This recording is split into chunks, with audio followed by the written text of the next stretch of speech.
Hi, welcome back to Marriage Momentum. I have a question for you.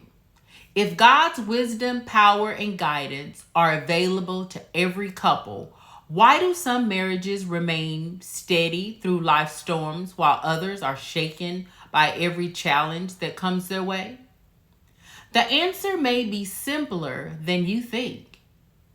Many couples invite God to their wedding, but they never truly make him a part of their marriage. See, every marriage will face pressure. Every marriage will face storms. The question is not whether challenges will come. The question is what will keep your marriage steady when they do. Today we're talking about the great stabilizer. A three-chord string is not easily broken. Have you ever heard the saying, a three-chord strand is not easily broken?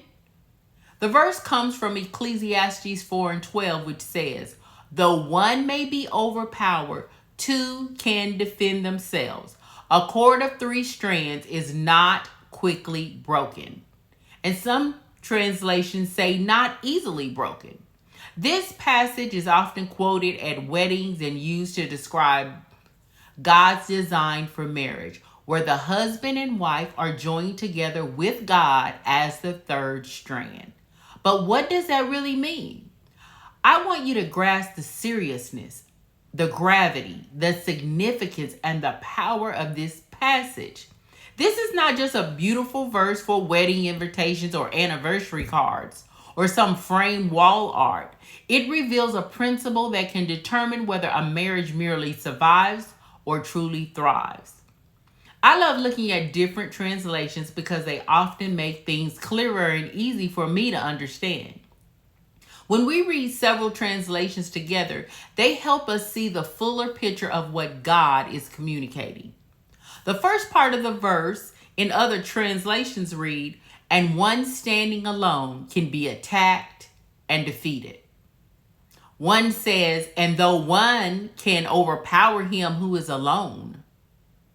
Another, an attacker may defeat someone who is alone. An enemy might be able to defeat one person. If you are alone, one person might attack you and hurt you. By yourself, you're unprotected. Being alone or standing alone can be a lonely and sometimes frightening situation. There is a vulnerability that comes with isolation. When you're by yourself, you have no one watching your blind spots, no one helping carry the burden, no one offering encouragement when you're discouraged, and no one helping you stand when you're weak. This is true physically, emotionally, and spiritually.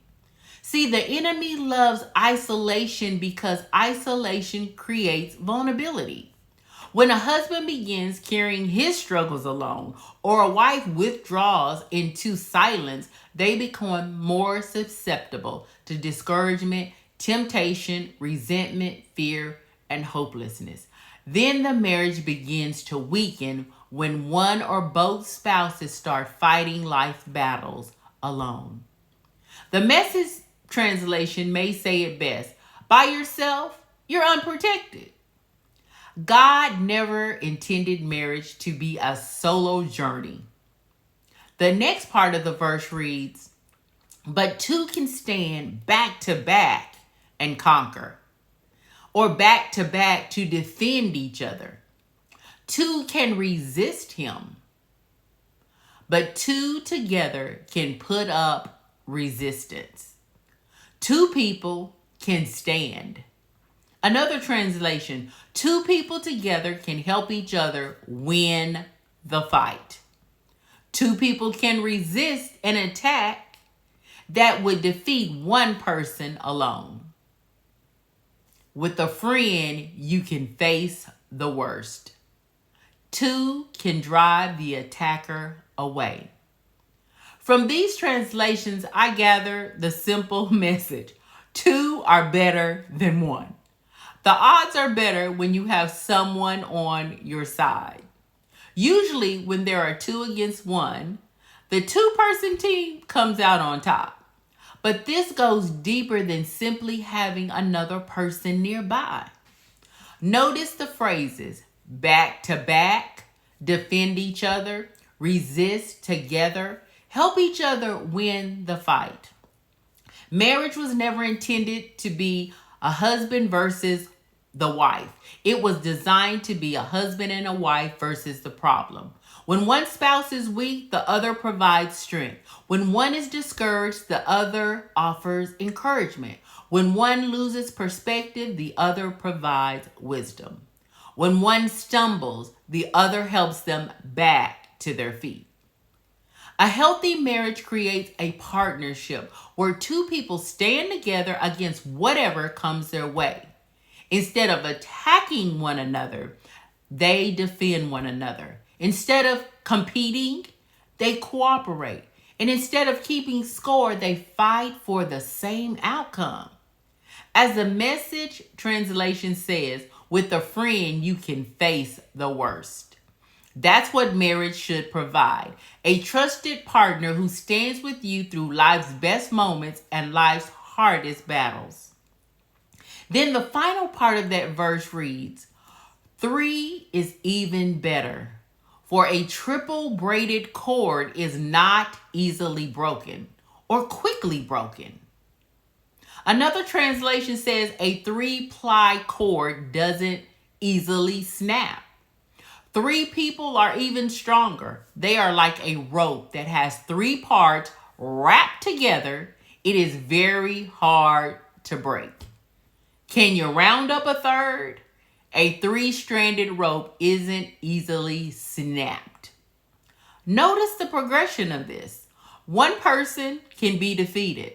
2 people can resist, but 3 are even stronger.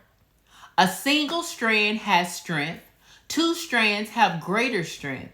But when 3 cords are woven together, their strength multiplies. The strands support one another, reinforce one another, and distribute the pressure that would otherwise break a single strand. The rope isn't stronger because one strand became stronger. It is stronger because the strands became intertwined. And this is the picture God is giving us. A husband alone has limitations. A wife alone has limitations. Even together, they have limitations. But when God is woven into the relationship, when the Holy Spirit becomes the 3rd strand, the marriage gains access to supernatural strength, wisdom, peace, patience, grace, forgiveness, and endurance. Let me read it again. Though one may be overpowered, 2 can defend themselves. A cord of 3 strands is not quickly broken. This is not merely a poetic phrase meant to sound nice during a wedding ceremony. It is a picture of a spiritual strength, divine partnership, and God's protective design for marriage. A single strand can be pulled apart. 2 strands are stronger, but when a husband, a wife, and the Holy Spirit are woven together, they create a bond that can withstand pressures, temptations, conflicts, disappointments, and the storms of life. The strength is not found in either spouse alone. It is found in the relationship being intertwined with God. When the Holy Spirit becomes the 3rd strand, he stabilizes what is weak, strengthens what is strained, brings peace where there is tension, wisdom where there is confusion, and holds together what might otherwise come apart. We'll talk more about what this looks like practically in another episode. Until next time, this is Marriage Momentum, where strong marriages don't stand still. They build momentum.